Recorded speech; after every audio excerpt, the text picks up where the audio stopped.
Di awal film, kita diperlihatkan sebuah kehidupan dari pejabat kaya di kota Kanton yang pada momen ini si pejabat tengah menguji putranya yang bernama Shou Chen untuk menulis namanya sendiri di sebuah kertas di mana usut punya usut. Keturunan keluarga ini rupanya buta huruf semua, dan ayah Shou Chen yang kita sebut saja Paman Tat ini ternyata sangat berharap Shou Chen tak seperti dirinya, pasalnya keluarga mereka adalah keluarga terpandang di kota Kanton.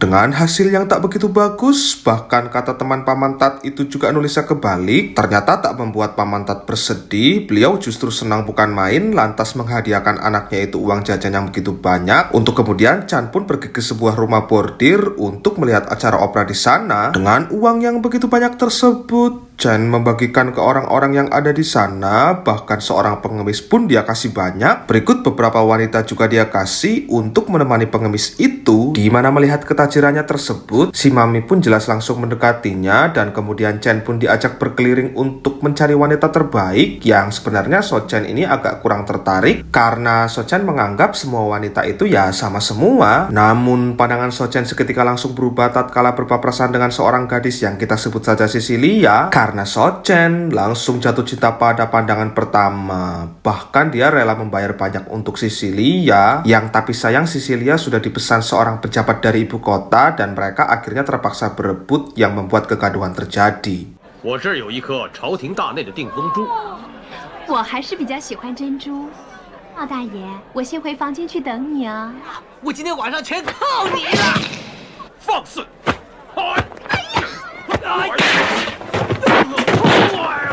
'Setelah pertarungan dengan si pejabat selesai, teman si pejabat yang bernama Tuan Ciu ini tiba-tiba mengeluarkan sebuah jurus kecepatan yang itu membuat Shou Chen langsung terkejut, dan nampaknya Tuan Ciu ini bukanlah orang sembarangan, pasalnya memiliki kemampuan yang bisa dikatakan sangatlah luar biasa. Dan tak lama setelah kejadian tersebut, Paman Tat bersama pasukan datang untuk melindungi putranya. Tapi ketika mengetahui lawan yang dihadapi jabatannya lebih tinggi, Paman Tat langsung mundur, dan akhirnya rombongan si pejabat pun pergi karena dirasa sudah cukup kacau keadaannya.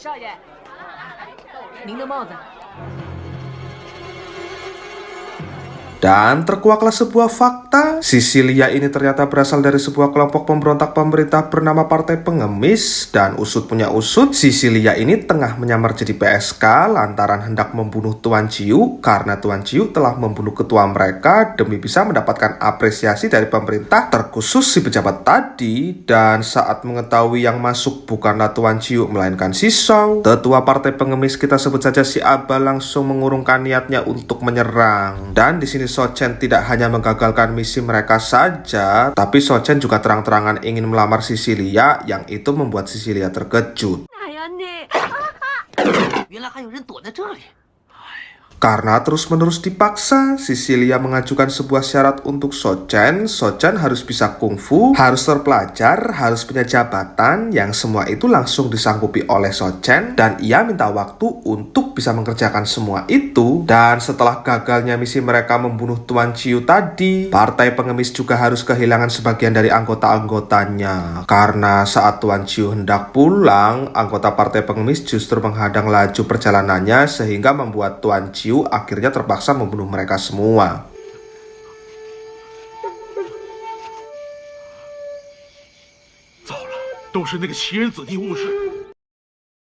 Singkat cerita, esok hari pun tiba. Berkat bantuan dalam membasmi kaum pemberontak, Tuan Ciu dipertemukan dengan Kaisar, dan di sini Tuan Ciu diberikan sebuah jabatan, tapi masih di bawahnya si pejabat ini. Kita panggil saja pejabat ini Tuan Mong. Di sini Tuan Ciu menunjukkan skill sihirnya di hadapan Kaisar, dan Kaisar yang melihat Tuan Ciu mampu mendatangkan wanita seksi itu pun jelas langsung kagum. Untuk kemudian esoknya kita diperlihatkan Shou Chen yang tengah sibuk lantaran hendak mengikuti ujian yang diadakan Kaisar guna mendapatkan sebuah jabatan, di mana ujian yang sejatinya diadakan setiap tahun ini akan melibatkan ujian tertulis, ujian ketangkasan, ujian pertarungan, yang dalam hal ini Paman Tat menyuap juri ujian tertulis, sehingga saat ujiannya dimulai, Shou Chen berhasil lulus dengan mudah, lalu maju pada tahap selanjutnya. Dan untuk ujian ketangkasan sendiri, Shou Chen mampu lolos juga sampai akhirnya masuk pada tahap pertarungan kungfu. Dan setelah berhasil mengalahkan lawan-lawannya, semuanya, sampailah Sochen di pertarungan terakhir yaitu final, dan ternyata lawan yang harus Sochen hadapi ialah ponakannya Tuan Ciyu. Dibekali sebuah senjata rahasia berupa anak panah beracun, pria itu dengan pedenya langsung maju untuk memulai perlawanan, dan dengan ini pertarungan pun dimulai.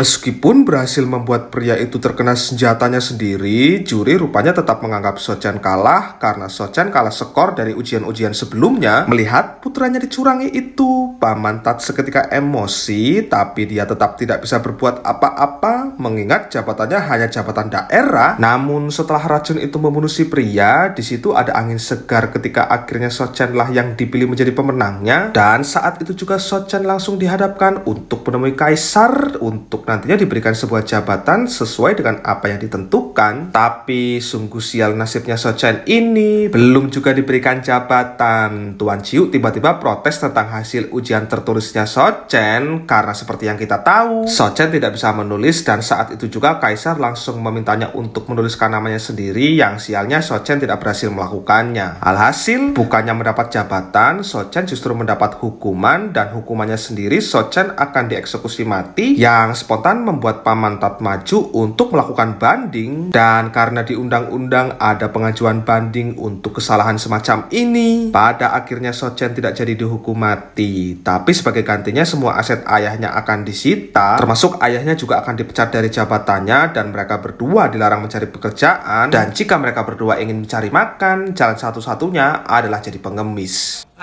那是我祖先的牌位啊，你也要没收啊？ 都2天了，天气越来越冷啊，肚子越来越饿。 Tak ingin mengikuti hukuman yang diberikan Kaisar, mereka berdua mencoba cara lain untuk mencari uang dengan cara membuat sebuah pertunjukan kungfu. Baru saja memulai pertunjukan, mereka sudah dikejutkan dengan kemunculan Tuan Ciyu yang menyita peralatan mereka, dan karena membangkang, Tuan Ciyu mematahkan tangan dan kakinya Sochen untuk memberi efek jerah, di mana karena hanya mengemislah jalan satu-satunya yang bisa dilakukan Paman Tat pergi mengemis sendiri, sementara Sochen ditinggal di tempat kumpulnya para pengemis untuk memulihkan kesumbuhan tubuhnya dulu. Tapi di suatu momen ketika mereka baru saja bangun dari tidurnya, Paman Tat tiba-tiba mengalami demam tinggi, dan Sochen yang melihat ayahnya butuh istirahat itu dengan bijak mau menggantikan ayahnya untuk mencari uang, karena rupanya kondisi tubuhnya saat ini sudah pulih pasca sudah berdiam diri selama 1 bulan lamanya. Akan tetapi baru saja melangkah beberapa saat, Sochen sudah dihadapkan masalah baru. Kali ini ayahnya ketahuan mencuri bakpao, yang itu membuatnya harus digelandang menuju ke penjara. Namun ketika polisi mengetahui bahwa Paman Tat ini adalah ayahnya Sochen, polisi itu tidak jadi membawanya ke penjara, tapi Sochen diharuskan memakan makanan anjing di hadapan orang-orang banyak, yang ketika peristiwa itu terjadi, Sisilia melihatnya dengan rasa bersalah dan pada akhirnya meminta si Aba untuk mengizinkan mereka masuk partai pengemis, yang meskipun mereka berdua mau, Sochen tetap canggung karena malu dengan kondisinya saat ini. 加入你们丐帮有个照应也好啊！哎，阿灿，阿灿。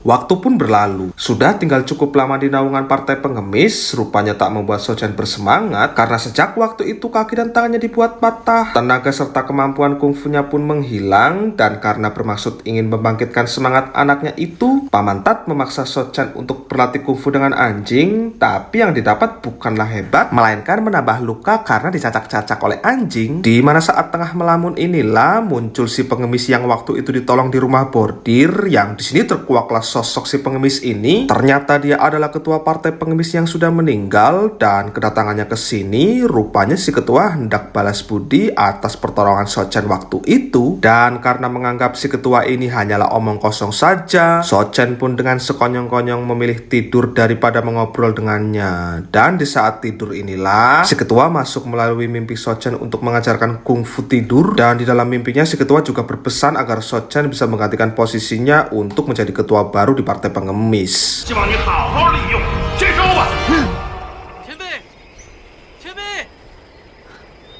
Sementara itu, adegan berpindah dan di sini kita akhirnya diberitahu sosok Tuan Ciu yang sebenarnya. Tuan Ciu ternyata adalah seorang pemimpin dari sebuah sekte sesat dan pada momen ini dia tengah melakukan persembahan agar bisa mendapatkan kekuatan lebih karena ternyata dia ingin melakukan sebuah misi yaitu membunuh kaisar untuk menjadi penguasa tunggal di mana nantinya Tuan Ciu akan menggunakan wanita untuk mendekati kaisar yang ternyata di situ Sisilia dan si Abad juga mendengar karena mengintai dan tapi sayangnya pengintaian itu ketahuan hingga terjadilah pertarungan di antara mereka dan ketika melihat wanita yang hendak dibuat pancingan tewas di tangan mereka, Tuan Ciu langsung menghajar si Abah lantas menahan Sisilia sebagai penggantinya dan si Abah yang berhasil kabur dari sana langsung mengabarkan kejadian ini ke semua anggota hingga pada akhirnya diangkatlah Sochen sebagai ketua setelah tahu bahwa Sochen telah diajarkan kungfu oleh mendiang ketua terdahulu.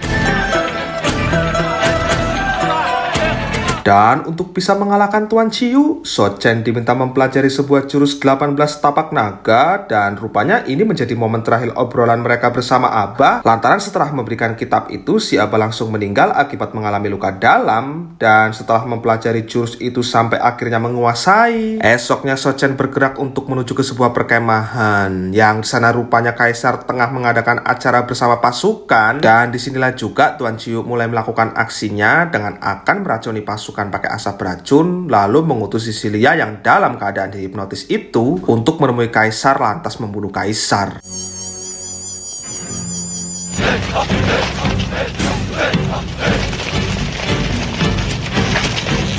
Nah, bersamaan dengan datangnya pasukan Sochen memilih tidak melibatkan pasukannya dan saat Sochen sudah berhasil masuk, Tuan Wong langsung mengikuti dari belakang untuk kemudian asap racun pun mulai disebarkan ke seluruh penjuru perkemahan dan setelah melihat sendiri bahwa Tuan Ciu berkhianat ingin membunuh kaisar, Tuan Wong akhirnya mau bekerja sama untuk menyelamatkan kaisar dan dengan ini pertarungan pun dimulai.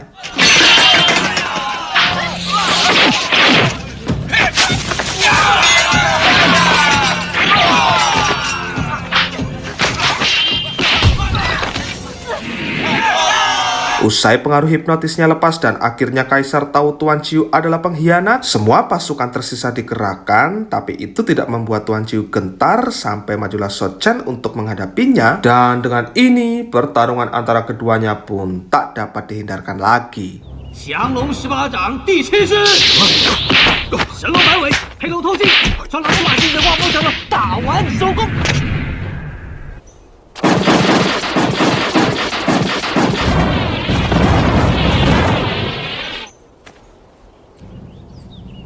怎么才17掌啊？太可惜了。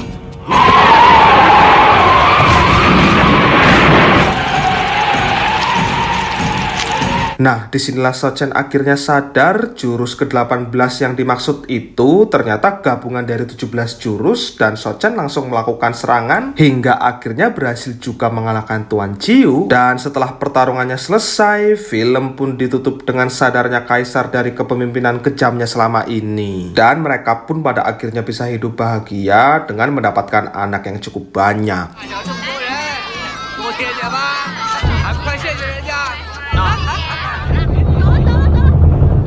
Tamat.